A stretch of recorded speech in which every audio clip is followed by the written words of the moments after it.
नमस्कार साथियों, स्वागत है आप सभी एस्पिरेंट्स का इस आइकॉनिक एस्पिरेंट पे।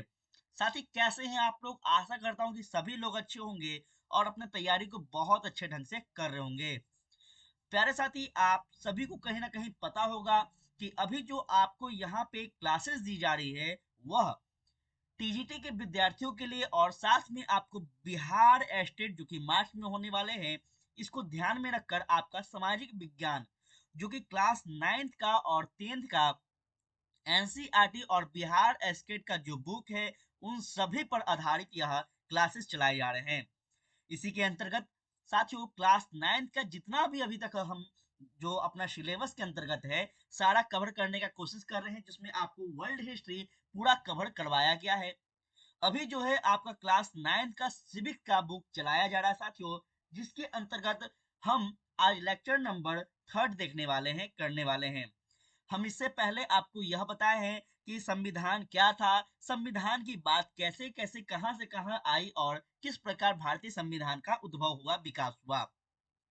आज का जो क्लास होगा एक बहुत ज्यादा इंपॉर्टेंट क्लास होने वाला है और यकीन मानिए यह एनसीईआरटी और स्टेट बुक जो है आपका, इसमें इतने अच्छे अच्छे फैक्ट्स दिए गए हैं, इतने अच्छे अच्छे बेहतर बेहतर कंटेंट दिए गए हैं कि अगर आप सच में पूरा क्लास को देखते हैं तो बहुत ज्यादा आपको जानकारी भी होंगे और साथ में आपको साथियों आने वाले एग्जाम में बेहतर कॉन्सेप्ट क्लियर चीजें मिलेंगे। ठीक है, तो चलिए स्टार्ट करते हैं। उससे पहले आप सभी विद्यार्थियों को थोड़ा सा इस चैनल के माध्यम से कुछ बताना चाहेंगे साथी कि यह जो चैनल है क्या है, इस पे क्या क्या आपको तैयारी करवाए जाते हैं। तो जैसा कि आप देख पा रहे होंगे प्यारे साथी यहाँ पे कि अगर आप शिक्षकों से संबंधित बिहार में या फिर कह ले भारत के किसी भी राज्य से हो और आप शिक्षक बनना चाहते हैं, चाहे आप टीजीटी के बनने वाले हो, आप पीजीटी की तैयारी कर रहे हो, असिस्टेंट प्रोफेसर बनना चाहते हो, डी ट्रिपल एस बी, या फिर साथियों केवीएस हो गया, एनबीएस हो गया, school lecturer, college lecturer, UGC net GRF, साथ में आप किसी भी राज्य से स्टेट क्वालिफाई करना चाहते हो, ईएमआरएस का आप पेपर देने वाले हो, या फिर साथियों आप जेटेट, एस्टेट, एस्टेट, किसी भी प्रकार की कोई भी एग्जाम देना चाहते हो जो कि शिक्षकों से संबंधित है, तो साथियों याद रखना है आपको इस चैनल के बारे में, जहां पे आपको विस्तार से सारे के सारे कंटेंट, सारे के सारे सिलेबस पूरा करवाए जाते हैं। ठीक है, तो चलिए आगे बढ़ते हैं। थोड़ा सा और हम बातें करना चाहेंगे साथियों। यहाँ पे ध्यान दीजिएगा कि अगर आप कुछ विद्यार्थी जो कि मेरे बारे में जानना चाहते हैं, तो आप मेरे बारे में यहाँ से जान सकते हैं कि जो मैं आपको गाइडेंस दे रहा हूँ, मेरा क्वालिफिकेशन क्या है, अभी तक मैं कहाँ कहाँ पे अपना जो है सर्विस दे चुका हूँ और साथ में कितने वर्षों का इस फील्ड में जो है अनुभव है। जो कुछ भी आप जानना चाहते हो मेरे बारे में, तो आप यहाँ से मेरे बारे में जान सकते हैं। चलिए अब बिना देर करते हुए साथियों अपने टॉपिक की ओर बढ़ते हैं। और यहाँ पे आप देख पा रहे होंगे कि बहुत ज्यादा इंपॉर्टेंट यह आज का सेशन होने वाला है, जिसका नाम है संस्थाओं का कामकाज। जी हाँ साथियों, आपने शुरुआत में सब कुछ देखा कि संविधान कैसे बना, इसमें आपका चुनाव प्रणाली कैसे था, ये सारे छोटे मोटे बात आपने देख लिया। ठीक है, अब आपको यह भी जानना चाहिए कि जो संस्था है, ऑर्गेनाइजेशन है, इसके क्या काम होते हैं, क्यों इसका उत्पत्ति हुआ। ये छोटा मोटा जो बात है, क्योंकि हमने जब पढ़ा था कि संविधान का निर्माण हो रहा था, तो लगभग लगभग 15-16 ऐसे छोटे मोटे संस्था थे जो कि संविधान के रूप में भी उनमें पार्टिसिपेट किए हुए थे, उसमें छोटे मोटे काम कर रहे थे। तो आज संविधान से लेकर साथियों आज वर्तमान तक के समय के हम भारतीय संस्थाओं का अध्ययन करने वाले हैं। और यकीन मानिए यहाँ से सिर्फ आपको एस्टेट के लिए नहीं, बल्कि आप किसी भी राज्य में शिक्षक भर्ती का एग्जाम देने वाले हो और आप टीजीटी की तैयारी कर रहे हो साथियों, तो यहाँ से आपको बहुत कुछ जानने को मिलेगा और डायरेक्ट क्वेश्चन लड़ेगा। चलिए स्टार्ट करते हैं बिना देर किए। सबसे पहले छोटा सा एक परिचय के माध्यम से हम यहाँ पे बातें करेंगे, उसके बाद हम आगे चलेंगे कि साथियों यह संस्थाओं का कार्य क्या है और संस्थाएं कैसे बनाए जाते हैं। छोटा सा परिचय है, जो कि परिचय में बातें क्या कही गई है। कहता है लोकतंत्र का मतलब लोगों के द्वारा अपने शासन का चुनाव करना पर नहीं है। देखिएगा यहाँ पे थोड़ा सा हम बातें करेंगे जो कि हम आपको बता दें, यह आपका एनसीईआरटी और स्टेट बुक जो है उसको मिलाकर हम यहाँ पे जो है आपको करवा रहे हैं। ठीक है ना, पहले हम लोग को मेरा जो उद्देश्य है कि पहले अपने क्लास का, अपने लेवल का जो है बुक, उसको हम कवर कर लें, बहुत कुछ इसमें राज छिपे होते हैं, फिर हम स्टैंडर्ड लेवल पे भी चलेंगे, ठीक है। तो यहाँ पे पहले हम लोग चीजों को समझते हैं विस्तार से। कहता है लोकतंत्र, जो कि हम शुरुआत में जब हम सिविक्स पढ़े थे, क्लास 9 का सिविक्स, तो पहला चैप्टर ही था क्या, लोकतंत्र क्यों, लोकतंत्र कैसे। ये आप लोग देख लीजिएगा, प्लेलिस्ट में पड़ा है। तो लोकतंत्र का मतलब लोगों के द्वारा अपने शासकों का चुनाव करना भर नहीं है। बिल्कुल सही है। लोकतंत्र का जो अर्थ है, यह सिर्फ इतना ही नहीं काम है कि वह जो है अपने शासक का चुनाव करे, बल्कि बहुत सारे ऐसे काम हैं जो कि एक लोकतंत्र में होते हैं। क्या क्या है समझिएगा। लोकतांत्रिक व्यवस्था में शासकों को भी कुछ कायदे कानून को मानना होता है। जी हाँ साथियों, हम जब शुरुआत में आपको लोकतंत्र पढ़ा रहे थे, तो हम आपको बताए थे कि लोकतंत्र जो है ये सिर्फ हमारे लिए नहीं है, बल्कि उन शासकों के लिए भी है जो कि कहीं ना कहीं इस देश में शासन कर रहे हैं, इस देश के प्रमुख हैं, ठीक है। ऐसे नहीं है कि वो जो है अपने मन से जो है शासन प्रशासन करेंगे, अपने मन से कानून व्यवस्था को लाएंगे, ऐसा नहीं है। उनके लिए भी संविधान है और हमारे लिए भी संविधान है, तो ये बातें हमें लोग को याद रखना है। उन्होंने भी संस्थाओं के साथ और संस्थाओं के भीतर ही रहकर काम करना होता है। जी हाँ, ये जो संस्था आज हम पढ़ने वाले हैं, ये क्या है। पहले तो आपको छोटा सा परिभाषा के माध्यम से हम समझाना चाहेंगे कि जो ये संस्थाएं होते हैं साथियों, यह इनका कार्य क्या होता है। तो सरकार जो होते हैं, जो शासक होते हैं, इनका सहयोग करना, या फिर हम एक शब्दों में कह लें कि जो सरकार की योजना होते हैं, वह जनता तक, जनप्रतिनिधि तक पहुंचाने का कार्य करते हैं। कौन, तो ये संस्थाएं करती हैं, जो कि आप लोग याद रखेंगे, ठीक है। चलिए, इस अध्याय में लोकतंत्र में संस्थाओं के कामकाज से संबंधित जो है हम बातें करने वाले हैं। हम इसमें समझने का प्रयास करेंगे कि हमारे देश में किस तरह का महत्वपूर्ण फैसले करने करके उसे लागू किया जाता है। हम यह भी देखेंगे कि इस फैसले से संबंधित विवाद को किस तरह से सुलझाया जाता है। मतलब जैसे फॉर एग्जांपल अभी हम आपको बताना चाहें कि दो कंपनी है, मानकर चलिए दो संस्था है अपने देश में, ठीक है। किसी भी संस्था का आप नाम ले सकते हैं। तो मानकर चलिए ये संस्था कोई योजना ला रही है, ये संस्था जो है कोई काम कर रही है, ठीक है। जो कि इस संस्था भी यह काम करना चाह रही थी, या फिर जो है इसका पक्षधर नहीं है, तो इन दोनों में विवाद हो गया। ऐसे परिस्थिति में क्या होगा, तो साथियों ऐसे परिस्थिति में क्या होगा, यही आज हम लोग जानने वाले हैं, ठीक है। चलिएगा आगे बढ़ेंगे। आज सारा डिटेल हम बात करेंगे, बस ध्यान से आप लोग सुना कीजिए, देखा कीजिए, ठीक है।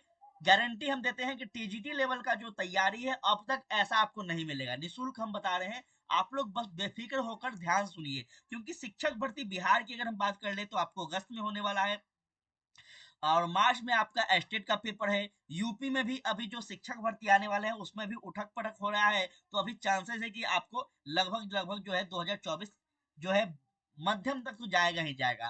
तो इसलिए आराम से इंतजार से पढ़ना है, ठीक है। चलिएगा, इस अध्याय में हम यह फैसलों में महत्वपूर्ण भूमिका निभाने वाले तीन संस्थाओं को देखेंगे, जो कि सबसे महत्वपूर्ण संस्था है। एक है आपका विधायिका, दूसरा है कार्यपालिका और तीसरा है आपका न्यायपालिका। जी हाँ साथियों, याद रखना है लोकतंत्र के तीन अंग है, वह कौन कौन है, कभी पूछ ले तो याद रखेंगे। एक तो विधायिका है, कार्यपालिका है और न्यायपालिका है। अब कहेंगे कि सर जी यह तीनों का कार्य क्या है, यह क्या काम करती है, ध्यान सुनिएगा, आज पूरा डिटेल में बात करने वाले हैं। विधायिका, विधायिका का कार्य क्या होता है साथियों, तो विधायिका का कार्य होता है विधि बनाना। क्या होता है, थोड़ा सा यहाँ पे हमें कलर चेंज करना होगा, 1 मिनट रुकिएगा आप लोग, 1 सेकेंड बस, चलेगा। यहाँ ध्यान दीजिएगा, कहता है विधायिका जो है यह क्या करता है, तो यह विधि बना रहा है, ठीक है ना। विधि अर्थात नियम बना रहे हैं, कानून बना रहे हैं, ठीक है। इतना तो समझ गए। यह कौन बना रहे हैं, तो यह आपको भारतीय संसद बना रहे हैं। कौन, सांसद, जो कि आप और हम चुनकर उनको कहाँ भेजते हैं, लोकसभा में भेजते हैं। और वही जो लोग हैं अलग अलग प्रांतों का जो प्रतिनिधित्व कर रहे हैं, ये लोग हमारे लिए क्या बना रहे हैं साथियों, तो कानून बना रहे हैं। क्लियर है। चलिए थोड़ा और आगे बढ़े, फिर हम देखेंगे यहाँ पे आपको कार्यपालिका। अब ये कौन है गुरुजी, तो ये है आपको कार्यपालिका, अर्थात याद रखना है कि यह जो विधि बन रहा है इसको कार्य कर रहे हैं। इस विधि को जो है आपको रास्ते पर लाना, जनता तक पहुंचाना जो है इस किसका कार्य है, तो आपको कार्यपालिका है। अब कहेंगे कि क्या कार्यपालिका जो है यह सिर्फ एक राजनेता ही होता है, तो कहेंगे नहीं, कार्यपालिका जो होता है यह सिर्फ राजनेता नहीं होते हैं, बल्कि भारत देश के एक एक गवर्नमेंट जॉब करने वाले जितने भी लोग हैं वो सारे के सारे क्या है, तो कार्यपालिका है। बहुत इंपॉर्टेंट बात है, याद रखना है। आपसे क्वेश्चन पूछ लेगा तो आपको याद रखना है। जब आप शिक्षक बनेंगे किसी विद्यालय में तो आप क्या कहेंगे कि आप कार्यपालिका हैं या फिर न्यायालय हैं या फिर विधायिका है, आप क्या कहेंगे? तो याद रखना है आप कार्यपालिका है। क्यों? क्योंकि आप जो सरकार है, जो शासक है, उसके जो योजना है, उसके जो शिक्षा की नीति है, उस शिक्षा की नीति के तहत आप जो क्या कर रहे हैं, तो उस बच्चे को शिक्षित कर रहे हैं, उस बच्चे को एजुकेशन दे रहे हैं। ठीक है, तो ये आपको कौन करवा रहा है? तो साथियों विधायिका करवा रही है। विधायिका है ना, जो विधि बनाया, नई शिक्षा नीति कौन बनाया? विधायिका बनाया। और इसको पूरा जो कौन कर रहा है? तो कार्यपालिका कर रहा है। अर्थात छोटे बड़े नेता भी हैं इसमें, छोटे बड़े कर्मचारी भी हैं, सारे के सारे आते हैं। जितने भी गवर्नमेंट जॉब करने वाले व्यक्ति हैं किसी भी फील्ड में मान लें, वो सारे कार्यपालिका के अंतर्गत आते हैं। चाहे हम आईएएस की बात कर ले, चाहे आईपीएस की ही बात क्यों ना कर ले। ठीक है, तो ये आपको याद रखना है। अब तीसरा स्टेप पे पहुंचेंगे जो कि न्यायपालिका है। ये क्या है? आप लोग शिक्षक भर्ती में हमेशा देखते हैं कि शिक्षक भर्ती में कुछ होता है तो आप लोग जो न्याय का जो अथी कह ले हम, जो न्याय का मार्ग है, न्याय का हम कह ले अपने शब्दों में कि जो न्याय का स्थान है, ठीक है, वहां हम लोग पहुंचते हैं। जैसे सुप्रीम कोर्ट, जैसे हाई कोर्ट। तो ये क्या है? न्यायालय का दरबार है और यहाँ न्याय मिलता है। तो ये क्या कर रहा है काम? ये कर रहा है सरकार के नियमों पर ध्यान रख रहा है। सरकार जो कानून ला रही है वो काम किस प्रकार से कर रही है, इस पर ध्यान कौन रख रहा है? तो ये न्यायालय रख रहा है। अगर ऐसा नहीं होगा तो क्या होगा? वो सरकार काम करेगी क्या? नहीं करेगी। मानकर चलिए आप अपने घर में काम लगा रहे हैं, और जब काम अपने घर में किसी भी प्रकार का काम लगा रहे हैं, जैसे आप अपना घर में मकान बनवा रहे हैं, ठीक है, तो आप जब मकान बनवा रहे हैं तो अगर आप जो वर्कर लोग हैं उसके पीछे नहीं रहेगा, उस पर ध्यान नहीं रखिएगा, तो क्या वो सही काम करेंगे? नहीं करेंगे। वो मनमाने ढंग से काम करेंगे। और इसलिए क्या होता है, तो न्यायपालिका का यही रूप जो है आपका कैरेक्टर है। वो क्या करती है साथियों? वो ध्यान रखती है किस पर? कि जनता का जो अधिकार है उसका हनन ना हो। बहुत इंपॉर्टेंट है और एकदम इम्तिहान से एकदम विस्तार से बता रहे हैं, ध्यान सुनिएगा। चलिए आगे बढ़ेंगे। इतना तो हम आपको समझा दिए, यह परिचय था। ठीक है, परिचय का मतलब हम यह बताने की कोशिश किए हैं कि जो संस्था है, यह अलग अलग प्रकार की जो संस्था है इसका कार्य क्या होता है। तो सबसे पहला विधि बनाना, फिर उसको नियमित रूप से जनता तक लाना, और उसको क्या करता है साथियों? एक न्यायालय जो होता है उस पर नजर रखता है कि क्या यह विधि जो है सही ढंग से काम कर रहा है या फिर नहीं कर रहा है। अगर नहीं कर रहा है तो डायरेक्ट क्या करेगा साथियों? न्यायालय उस पर प्रतिबंध लगाएगा, उस पर रोक लगाएगा, सरकार को डायरेक्ट नोटिस भेजेगी। ठीक है, चलिएगा। आप पहले की कक्षाओं में इस संस्थाओं के बारे में भी जानकारी हासिल कर चुके होंगे। ठीक है, अगर आप पहले वाले जो बच्चों के लिए है, हम लोग के लिए नहीं है। ठीक है, जो कि अभी तो हम बता ही दिए आपको, क्लास 9 का यह बुक है, तो उसी लेवल के बच्चों को समझाने का प्रयास किया गया है। हम आगे बढ़ते हैं, ध्यान दीजिएगा। यहाँ पे है, हर संस्थाओं के संबंध में हम यह प्रश्न करेंगे कि वह किस तरह से काम करती है। बिल्कुल करेंगे, और अभी फिलहाल हम यही तो कर रहे हैं ना। हर संस्थाओं के बारे में जो है हम विस्तार से बातें करेंगे कि उस संस्थाओं का क्या कार्य है, वो किस प्रकार से करती है, एक संस्था दूसरी संस्था से कैसे जुड़ी होती है, इसके कामों को क्या चीज कम कम या फिर ज्यादा लोकतांत्रिक बनाती है। ये सारी बात आज करने वाले हैं। आपसे विनती है, रिक्वेस्ट है कि आप लोग थोड़ा सा नोट डाउन जरूर कर लीजिएगा। अगर नोट डाउन आप कर लेते हैं तो आप भले ही एस्टेट का पेपर देने वाले हो, आप टीजीटी का पेपर देने वाले हो, लेकिन आप अगर नोट डाउन कर लेंगे तो यह आप यकीन मानिए कि आप जो है बीपीएससी लेवल के एग्जाम को भी क्रैक कर सकते हैं, जो कि हम गारंटी देते हैं कि हम इस लेवल को आपको पढ़ा रहे हैं। हम ऑलरेडी आपको बता दें कि हम बीपीएससी के ही टीचर हैं। बीपीएससी के ही टीचर हम स्टूडेंट को गाइड करते हैं खास करके। ठीक है, तो इतना ध्यान रखिएगा और आराम से पढ़िएगा, नोट डाउन जरूर करते चलेगा मेरे बातों को। इस अध्याय का मुख्य उद्देश्य यह समझना है कि किस तरह ये संस्था मिलकर सरकार क्या करती है, तो काम करती है। ठीक है ना, सरकार के साथ जो है यह कैसे काम करती है, कैसे सरकार के साथ इन संस्थाओं का समन्वय होता है, ये सारे बात आज के सेशन में हम करने वाले हैं। चलिएगा आगे बढ़ते हैं। देखिएगा अब अपने सामने जो है यहाँ पे आ गया है कुछ प्रमुख नीतिगत फैसले कैसे किए जाते हैं। आपके मन में यह प्रश्न उठ रहा होगा कि जो कुछ फैसले होते हैं यह फैसले किस आधार पर होता है। जैसे हम पढ़ेंगे भारतीय संसद को तो वहां पे बहुत अलग अलग प्रकार की चीजों को पढ़ेंगे। क्या पढ़ेंगे कि कुछ होता है आपको सामान्य बहुमत, कुछ होता है आपको विशेष बहुमत, इस प्रकार से। तो क्या यह यहाँ पे भी लागू होते हैं? तो बिल्कुल नहीं। यहाँ चीजों को समझेंगे कैसे होता है। देखिएगा एक सरकारी आदेश जो है जारी किया जा रहा है, एग्जाम्पल के लिए बताया गया है। याद रखिएगा हम बार बार बोल रहे हैं कि हम जो है क्लास 9 का एनसीईआरटी और बिहार एस्टेट बुक को मिक्स कर कर पढ़ा रहे हैं। ठीक है, तो यहाँ हम लोग को उसी लेवल की चीजों को समझना है।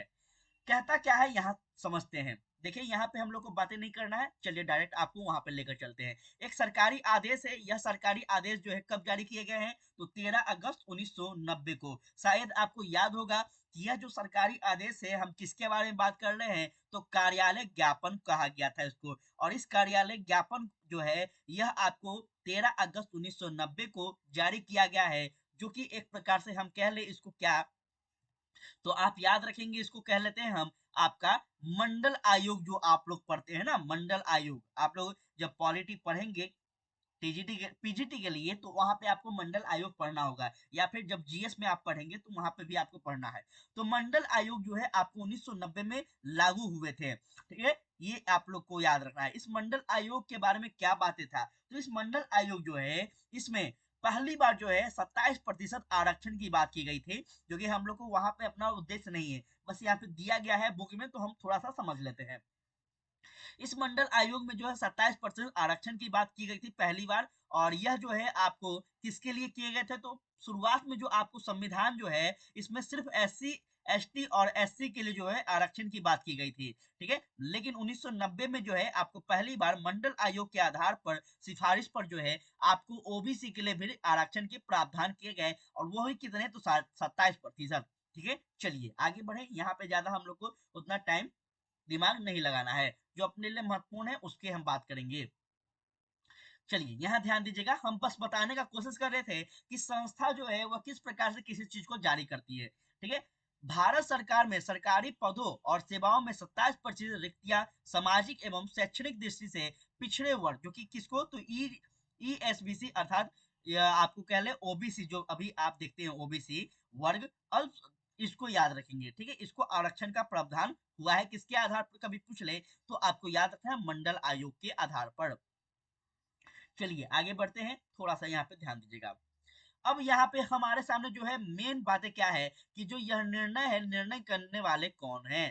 ठीक है ना, निर्णय करने वाले कौन है? जैसे कोई भी नोटिस निकल रहा है, कोई भी ज्ञापन निकल रहा है, तो उसका निर्णय कौन करेगा? ध्यान से सुनिएगा। इस ज्ञापन को जारी करने का जो फैसला है किसने किया? आपके मन में यह आपके मन में उठना चाहिए क्वेश्चन। अगर आप विद्यार्थी सही मायने में है, सीरियस स्टूडेंट है, तो आपके मन में यह क्वेश्चन उठना चाहिए इस चैप्टर में। जाहिर है कि अकेले उस व्यक्ति ने इतना बड़ा फैसला तो नहीं लिया होगा, उसके ऊपर जो है आपको पता होना चाहिए कि जो मंत्रिमंडल होते हैं ये बहुत सारे लोगों को मिलकर बनते हैं। ठीक है, अलग अलग प्रांत के लगभग जो है 543 यहाँ पे आपको क्या है तो साथियों जो है लोकसभा में सीटें हैं। तो आपको बता दे कि इसमें तो एक ऐसा व्यक्ति नहीं होगा जो कि कोई फैसला लेता होगा, उसमें बहुत सारे ऐसे सांसद गण होंगे जो कि इस फैसलों को लेते होंगे। यहीं पे हम बातें करने वाले हैं, साथ में उस पर हस्ताक्षर भी होता होगा। वह अपने मंत्री द्वारा दिए गए निर्देशों को लागू करने पर आधिकारिक था। कामकाज और प्रशिक्षण विभाग के मंत्री ने भी यह खुद यह निर्णय नहीं किया होगा। आप अनुमान लगा सकते हैं कि इतने बड़े निर्णय में देश के सभी प्रमुख अधिकारी शामिल रहे होंगे। जैसे आप क्या बात हम कर रहे हैं? हम तो बात कर रहे हैं साथियों मंत्री के बारे में, हम बात कर रहे हैं आपको शासक के बारे में। लेकिन याद रखना है शासक का काम होता है सिर्फ हस्ताक्षर करना। महत्वपूर्ण बातें बता रहे हैं, याद रखेंगे। शासक का काम होता है सिर्फ उस पर हस्ताक्षर करना। ठीक है, उसका सुझाव देना, उसका स्ट्रक्चर तैयार करना, उसका आपको हानि उसका लाभ जो भी हो, ये इसका काम किसका होता है? तो यह एक आपका अधिकारी का होता है। वो अधिकारी कौन होते हैं? तो वही अधिकारी साथी आपका सिविल सर्विस के क्रैक किए हुए होते हैं। जैसे हम आपको बात कर ले सचिव हो गए, विशेष सचिव हो गए, किसी मंत्री के आपका सचिव हो गए, किसी मंत्री के सलाहकार हो गए, ये सारे लोग मिलकर, ठीक है ना, इस पर बहस करते हैं, इस पर बातें करते हैं, वाद विवाद करते हैं। फिर अपने अपने जो मंत्री हैं, अपने अपने जो उनके जो सर जी हैं, गुरु जी हैं, उसको बताते हैं। फिर यहाँ पे संसद में बहस और वाद विवाद होता है। फिर इस पर क्या बनता है साथियों, तो हस्ताक्षर होता है, मतलब ठप्पा लगता है। क्लियर है, इतना याद रखना है। इस प्रकार से हम आगे बढ़ेंगे और हम समझते हैं कि अब हम जनता जो है, भारतीय जनता जितने भी होते हैं, चाहे किसी भी देश की जनता हो, तो अब हम देखते हैं कि टीवी में ब्रेकिंग न्यूज आने लगा कि अब जो है यह नोटिस जारी हो गया, अब जो है यह कानून बदलाव हो गया। इस प्रकार से याद रखना है। चलिए आगे बढ़ते हैं बिना देर किए थोड़ा सा और। देखिए यहाँ पे हम बहुत डिटेल में और आराम से कोशिश करने की, जल्दी जल्दी करते चले, ठीक है ना। तो यहाँ पे चीजों को याद रखिएगा। देखिए अब पहला अपने सामने यहाँ पे कुछ बिंदु में है जो कि आपको समझना चाहिए। राष्ट्रपति जो है राष्ट्र अध्यक्ष होता है और औपचारिक रूप से देश का सबसे बड़ा अधिकारी होता है। मोस्ट इंपॉर्टेंट है, ये बातें आपको याद रखना चाहिए कि जो राष्ट्रपति होते हैं यह हमारे देश के क्या होते हैं, तो राष्ट्र अध्यक्ष होते हैं। अर्थात इस राष्ट्र को क्या होते हैं साथियों, इस राष्ट्र के अध्यक्ष होते हैं। कौन होते हैं, तो राष्ट्रपति होते हैं, ठीक है ना। लेकिन नाम मात्र के होते हैं, याद रखना है। शब्दों पे पकड़ बनाइएगा, तभी आपका जो है सिलेक्शन बेहतर होगा। क्योंकि जो है कोई भी आयोग, चाहे हम बीपीएससी की बात कर ले, हम किसी भी राज्य की एग्जाम को दे रहे हैं, तो हमारा उद्देश्य यही है कि हम शब्दों को पकड़ना सीखे, शब्दों को समझना सीखे। क्योंकि एनसीईआरटी हो या फिर स्टेट बुक हो, यहाँ पे शब्दों का ही खेल होता है। क्वेश्चन जो है हमसे आसान पूछे जाते हैं, लेकिन जब शब्द हम नहीं पकड़ पाते हैं तो हम गलती कर बैठते हैं। तो ये सारे बात याद रखना है। औपचारिक का मतलब होता है नाम मात्र का, और नाम मात्र का कौन है, तो हमारे देश के राष्ट्रपति हैं, ठीक है। इसको याद रखना है। सिर्फ नाम मात्र का मतलब उनको सिर्फ शकल दिखाना है, नाम का आपको पुतला खड़ा कर दिया, बाकी वास्तविक में जो कार्य करते हैं वो कौन करते हैं, तो साथ ही यह प्रधानमंत्री करते हैं। प्रधानमंत्री सरकार का प्रमुख होता है और दरअसल सरकार की ओर से अधिकांश अधिकार का इस्तेमाल वही करता है, ठीक है ना। प्रधानमंत्री की सिफारिश पर राष्ट्रपति जो है मंत्रिमंडल का नियुक्ति भी करता है, ठीक है। ये सारे बात याद रखना है। जब हम आपको पॉलिटिकल पॉलिटी पढ़ाएंगे ना, तो पॉलिटी में आपको डिटेल में बताएंगे कि किस अनुच्छेद के अंतर्गत जो है राष्ट्रपति का नियुक्ति होता है, किस अनुच्छेद के अंतर्गत प्रधानमंत्री का नियुक्ति होता है, किस अनुच्छेद के अंतर्गत जो है राष्ट्रपति को सिफारिश भेजा जाता है। ये सारे डिटेल में करवाएंगे, ठीक है। डिटेल में करवाने वाले हैं, क्योंकि ऑलरेडी मेरा लगभग 2 बार जो है, हम अगर बात करें 2 बार जो है मेरा जीआरएफ कंप्लीट है, 3 बार मेरा नेट कंप्लीट है। बस ध्यान से रखिएगा, आपको बेहतर ना बना दिए पॉलिटी में और इतिहास में तो मेरा नाम नहीं, ठीक है। बस आप लोग इस चैनल से जुड़ कर रहिएगा। अब हम बात करेंगे, यहाँ ध्यान दीजिएगा, इसने बनने वाले मंत्रिमंडल की बैठक में ही राज काज से जुड़े अधिकतर निर्णय लिए जाते हैं, ठीक है। संसद जो है, यह संसद में राष्ट्रपति और 2 सदन होते हैं। एक तो पहला हमने बात किया लोकसभा के बारे में, दूसरा जो होते हैं राज्यसभा के बारे में, ठीक है। अब एक चीज और आपके मन में सवाल उठ रहा होगा, जब हम क्लास पढ़ ही रहे हैं तो क्यों ना डिटेल में पढ़ा जाए। देखिए लोकसभा जो है यह क्या है, तो यह प्रत्यक्ष चुनाव कराता है। लोकसभा का जो चुनाव होता है, कभी आपसे क्वेश्चन पूछ लेंगे, ठीक है, तो इसलिए हम बता रहे हैं आपको कि लोकसभा का जो चुनाव होता है यह प्रत्यक्ष होता है, ठीक है। डायरेक्ट इसमें जनता जो है भाग लेती है। परंतु राज्यसभा जो है यह आपको अप्रत्यक्ष होता है। कौन सा, अप्रत्यक्ष होता है, जिसमें इसमें जो लोग होते हैं ना, इसमें भी आपको संसद होते हैं, इसमें भी संसद होते हैं, लेकिन इसके जो संसद है, इसके जो सदस्य हैं, वह आपको जनता डायरेक्ट नहीं चुनती है, ठीक है। तो ये आपको याद रखना है। आगे बढ़ते हैं, थोड़ा समझते हैं। और यह भी आपको याद रखना है कि कोई भी अगर विधि या फिर हम कह लें कोई भी विधेयक जो पारित हो रहे हैं, तो ऐसा नहीं है कि वह लोकसभा से ही पारित होंगे, ठीक है। ये दोनों सदन में जो है आपको पास करना होता है, और दोनों सदन के सहमति से ही क्या होता है, यह साथी विधि जो है आपको पारित होते हैं, ठीक है। फिर आपको राष्ट्रपति के पास जाता है, राष्ट्रपति इस पर हस्ताक्षर करते हैं। उसके बाद जो है आपका क्या होता है, यह जो विधि है यह कानून का रूप ले लेता है, और हमारे जितने भी भारत की जनता है उसके लिए एक कानून बन जाता है, ठीक है। तो ये सारे प्रक्रिया हम डिटेल में बात करेंगे जब पॉलिटी पढ़ेंगे। चलिए यहाँ पे समझते हैं और आगे। आज का क्लास सच में बहुत इंपॉर्टेंट है, इसलिए हम बार बार आपको कह रहे हैं कि ज्यादा से ज्यादा इसको सेशन को शेयर कीजिए। आज पूरा डिटेल में हम बात कर रहे हैं, और आज क्या लगभग हम डेली जो है अपना उद्देश्य है कि आपका कॉन्सेप्ट हो क्लियर हो। मेरा उद्देश्य यही होता है। चलिएगा यहाँ ध्यान दीजिए, यह सरकारी आदेश एक लंबे घटनाक्रम का परिणाम होता है, ठीक है। ठीक है, ये हमें याद रखना है। ऐसा नहीं कि मान के चलिए कोई कानून आ गया, जैसे हम देखे थे कृषि कानून था आपका, आपका एनआरसी एनआरसी था, आपका जीएसटी था, कुछ भी कानून को हम बात कर ले, कुछ भी कानून का बात कर ले, तो ये ऐसा नहीं है कि ये जो कानून है आपको डायरेक्ट आते हैं, नहीं, बरसों से चले आ रहे वाद विवाद, ध्यान सुनिएगा, बरसों से चले आ रहे वाद विवाद के बाद कोई ऐसा सरकार जिसका बहुमत सबसे अधिक हो और वह इस विधि को पास करने में सक्षम हो, उसी के बल पर जो है यह आपको साथियों विधि जो है कानून बनता है, याद रखना है। ठीक है, ऐसा नहीं है कि कोई सरकार अगर कल चाह लिया कि हम जो है भारत में एक नया कानून ला देंगे तो ला देगी, ऐसा नहीं है। ठीक है, इसलिए हमारे देश में या फिर किसी भी देश में कह ले कि लोकतंत्र का होना जरूरी है, क्योंकि लोकतंत्र में कोई सरकार ऐसा नहीं सोच लेगा कि रात में कि कल जो है हम ये परिवर्तन कर देंगे और हो जाएगा, ऐसा नहीं होता है। ठीक है, हर चीज के लिए एक सिस्टमेटिक ढंग से काम होते हैं, चाहे हम आम जनता हो या फिर कोई सरकार हो। चलिएगा आगे बढ़ते हैं। भारत सरकार ने सन, यहाँ याद रखना है, 1979 में दूसरा पिछड़ी जाति आयोग गठित किया था। ठीक है, इसकी अध्यक्षता कौन कर रहे थे, तो बीपी मंडल कर रहे थे। याद रखना है बीपी मंडल के बारे में, ये अपने बिहार से संबंधित है, तो आप लोग थोड़ा सा इनके बारे में डिटेल में याद रखेंगे। बीपी मंडल ने किया था, इसी के कारण इसे आमतौर पर मंडल आयोग कहते हैं। ठीक है ना, तो ये आपको याद रखना है। इसे भारत में सामाजिक और शैक्षणिक दृष्टि से पिछड़े वर्ग की पहचान के लिए मापदंड तय करने के लिए और उसका पिछड़ापन दूर करने के उपाय बनाने के लिए जो है इसको सौंपा गया था। ठीक है, यह जो आपको क्या है तो साथियों, यह जो मंडल आयोग है, जैसे यह कौन है, हम आज कौन सा चैप्टर पढ़ रहे हैं, तो आपको संस्थाओं के बारे में पढ़ रहे हैं, तो यह भी क्या है, एक संस्था है ना। यह जो मंडल आयोग है, यह क्या है, एक ऑर्गेनाइजेशन है। इस ऑर्गेनाइजेशन का जो है आपको उत्पत्ति जो है, इसका विकास क्यों किया जा रहा है, इसका कार्य यह होगा कि भारत में जो सामाजिक और शैक्षणिक दृष्टि से जो पिछड़े वर्ग हैं, इसकी पहचान करें, इसको मापदंड करें कि यह जो इनका जो सीमा है कहाँ तक है। उसके बाद इनको जो है आपको आर्थिक लाभ भी मिलेंगे और सामाजिक लाभ भी मिलेंगे, शैक्षणिक लाभ भी मिलेंगे। ठीक है, तो इस मंडल आयोग का यही कार्य था। चलिए आगे बढ़े। इस आयोग ने वर्ष 1928 में अपनी सिफारिश दी थी। आयोग द्वारा सुझाए गए उपाय में एक सिफारिश थी कि सरकारी नौकरी में सामाजिक और शैक्षणिक दृष्टि से क्या हो, ध्यान दीजिएगा, सामाजिक दृष्टि से और शैक्षणिक दृष्टि से क्या होना चाहिए यहाँ पे, तो यहाँ पे थोड़ा सा आपको याद रखना है, पिछड़े वर्गों को 27% जो है आरक्षण देना चाहिए। बहुत इंपॉर्टेंट है ये बात, आपको याद रखना है। ठीक है, कभी भी आपसे क्वेश्चन पूछ ले कि जो ओबीसी वर्ग है या फिर कह ले हम ईडब्ल्यूएस जो वर्ग है, इनको 27% जो आरक्षण का प्रावधान है, यह कब किया गया साथियों, तो यह मंडल आयोग की सिफारिश पर किए गए।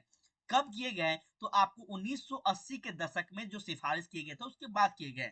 किस आधार पर दिए गए हैं, तो आपको शैक्षणिक दृष्टि और सामाजिक पिछड़ापन के कारण। ठीक है ना, सारा डिटेल में बात कर रहे हैं, थोड़ा सा आप लोग यहाँ पे जरूर याद रखिएगा इस सारे बातों को। चलिए थोड़ा और आगे बढ़ता जाए।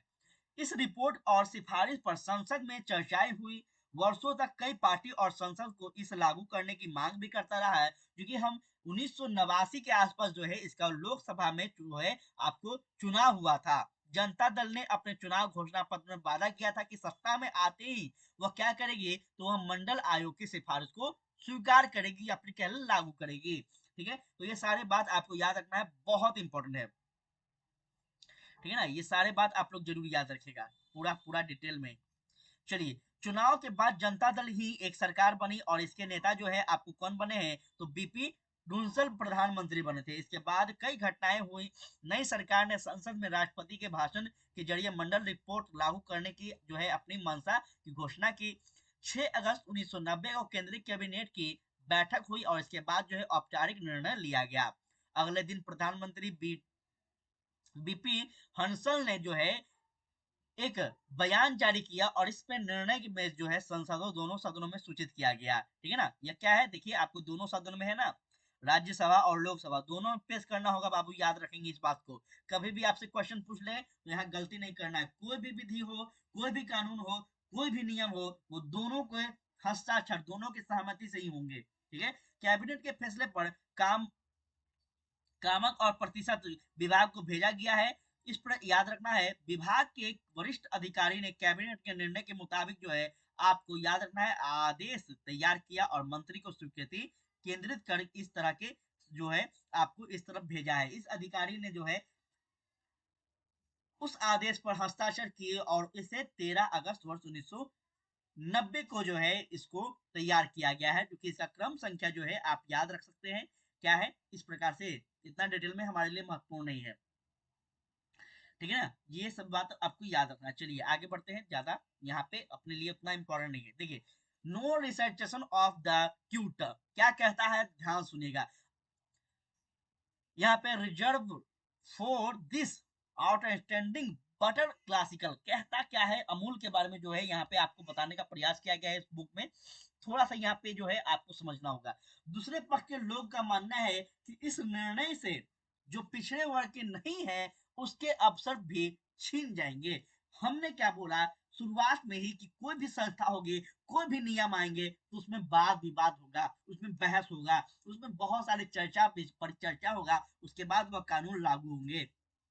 ठीक है, तो साथियों यहाँ पे आप देख रहे हैं कि जो मंडल आयोग का सिफारिश है, मंडल आयोग जो है यह ओबीएस के सॉरी ओबीएस बोल रहे हैं, ओ ये जो अति पिछड़ा वर्ग है इसके लिए जो है आपको जो है आरक्षण का प्रावधान कर रही है। और इस पर जो है बहुत सारे ऐसे पक्ष के लोग हैं जो कि कह रहे हैं कि वैसे लोग, किस वैसे लोग जो पिछड़े वर्ग के नहीं है उसको भी इसका लाभ मिल जाएगा।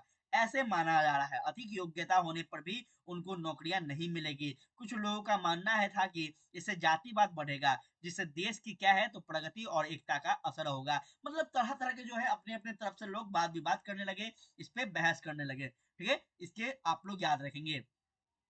चलिएगा आगे बढ़े, इतना हमारे लिए जो है महत्वपूर्ण नहीं है। ठीक है ना, जब हम ऑलरेडी जो है अपना जो आपका कह लें हम जब जीएस कवर करेंगे ना तो वहां पे आपसे एस्टेट में या फिर टीजीटी में इतना डिटेल नहीं पूछेगा।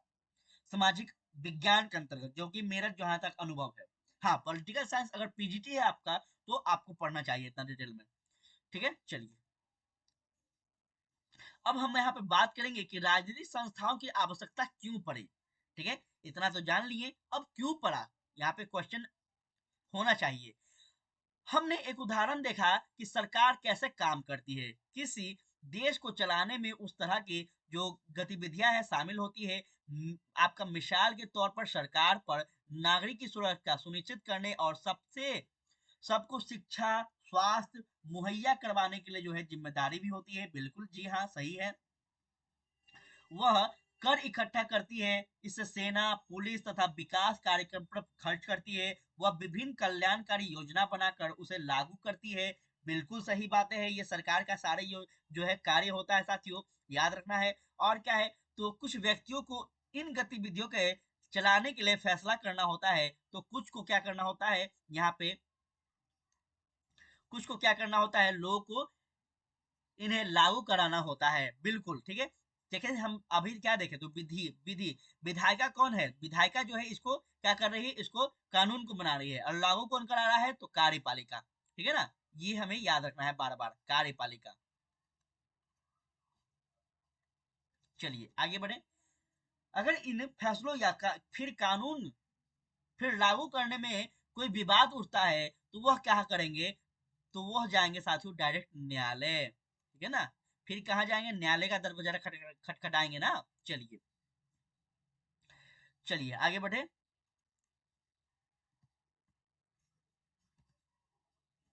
यहाँ ध्यान दीजिएगा कैसे बनता है। प्रधानमंत्री और कैबिनेट ऐसी संस्था जो सभी महत्वपूर्ण नीति फैसले करती है। ठीक है, प्रधानमंत्री और कैबिनेट जो है, कैबिनेट वह ऐसी संस्था बनाती है जो कि सभी महत्वपूर्ण नीतिगत फैसले करे।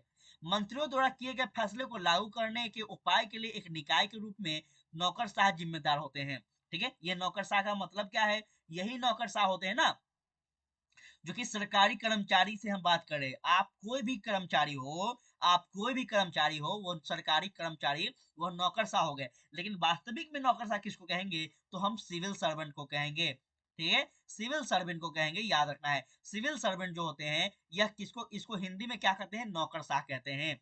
ये आपको याद रखना, चाहे हम आपको संघ लोक सेवा की बात कर ले या फिर हम बिहार लोक सेवा, उत्तर आपको यूपी पीसीएस हो गया, बीपीएससी हो गया, जेपीएससी हो गया, यूपीएससी हो गया, कोई भी राज्य की हम बात कर ले या फिर देश की बात कर ले, वो सारे क्या है तो साथी नौकरशाह है। ठीक है, चलिए, सर्वोच्च न्यायालय वह संस्था है जहां नागरिक और सरकार के बीच विवाद अंततः सुलझाए जाते हैं। तो ये आपको याद रखना है, सुप्रीम कोर्ट जो अपने भारत में है, यह क्या है, सर्वोच्च न्यायालय है। और यह एकमात्र अंतिम जो है दरवाजा है, अंतिम जो है आपको न्याय का क्या है साथियों, दरबार है, जहां पे जो है आपको किसी प्रकार का वाद विवाद हो तो यहीं पे सुलझाए जाएंगे, इससे बाहर आप नहीं जा सकते हैं कहीं भी।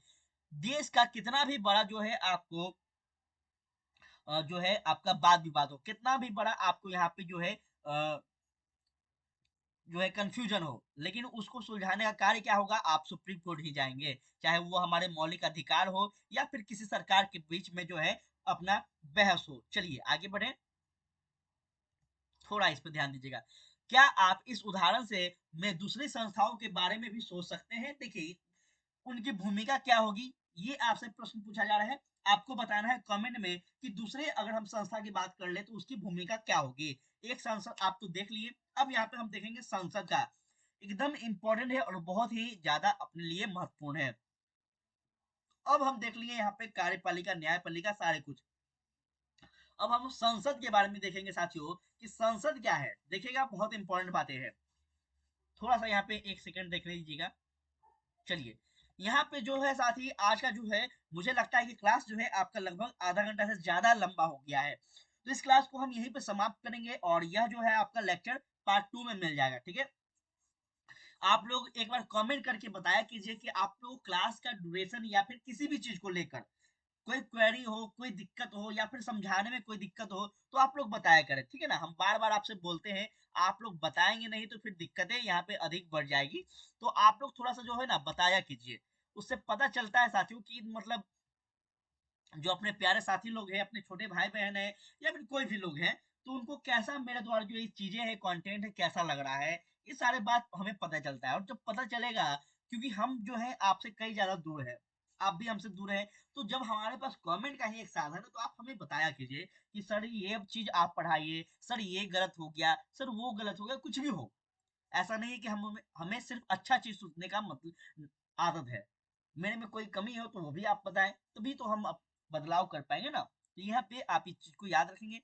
साथ ही याद रखना है, आप हमसे कनेक्टेड होना चाहते हैं अगर सोशल मीडिया पे, तो आप हमें फेसबुक, आप हमें इंस्टाग्राम या फिर हम टेलीग्राम पे जो है फॉलो कर सकते हैं, जहाँ पे आपको समय समय पर लेटेस्ट अपडेट, एग्जाम के नोटिफिकेशन, स्टडी मटेरियल और आपका क्लासेस के अपडेट, साथ में आप हमसे संपर्क कर सकते हैं। आपके एग्जाम से, आपके पर्सनल क्वेश्चन से हम आपको जवाब देने का भी प्रयास करेंगे, क्योंकि हम ऑलरेडी जो है आपको हर सोशल मीडिया पे सभी जो है विद्यार्थी लोग को हम रिप्लाई देते ही हैं। तो आप लोग कोशिश किया कीजिए कि आप लोग इस प्लेटफॉर्म पे भी जुड़ जाएं। ठीक है, साथ में साथियों कैसा लगा क्लास आप लोग जरूर बताइएगा। बार बार आपसे रिक्वेस्ट है कि आपका फीडबैक ही हमारे लिए सबसे बड़ा धन है, तो प्लीज आप लोग बताया कीजिए। और दूसरा महत्वपूर्ण बात है, थोड़ा सा भी क्लास समझ में आए, अच्छा लगे, प्रयास अच्छा लगे, तो आप लोग सेशन को शेयर किया कीजिए, लाइक किया कीजिए और सब्सक्राइब साथियों जरूर से किया कीजिए। क्योंकि हम यकीन मानिए, आप लोग बिहार में आपको शिक्षक बनना हो या फिर किसी दूसरे राज्य में, तो अभी तक हम आपको बता रहे हैं ईमानदारी पूर्वक, हम भी दिन भर देखते रहते हैं, आपको इतना डिटेल में, इतना विस्तार से निःशुल्क कोई नहीं पढ़ाएगा, ईमानदारी से बता रहे हैं। सब लोग अधूरा पढ़ाते हैं। अगर यूट्यूब की भी हम बात कर लें तो यूट्यूब पे भी ज्यादा से ज्यादा लोग क्वेश्चन लेकर आ जाते हैं, प्रीवियस ईयर हो गया, ये हो गया, वो हो गया। लेकिन हम पहले, मेरा प्रयास है कि हम जो है आपको आगे वाले भविष्य के लिए तैयार करें, तब आपका जो है बेस मजबूत होगा, फिर आप किसी ना किसी एग्जाम क्रैक कर ही लेंगे। ठीक है, तो इतना प्रयास है साथियों, उम्मीद है कि आपको अच्छा लग रहा होगा। तो आज के लिए इतना ही। जय हिंद, जय भारत।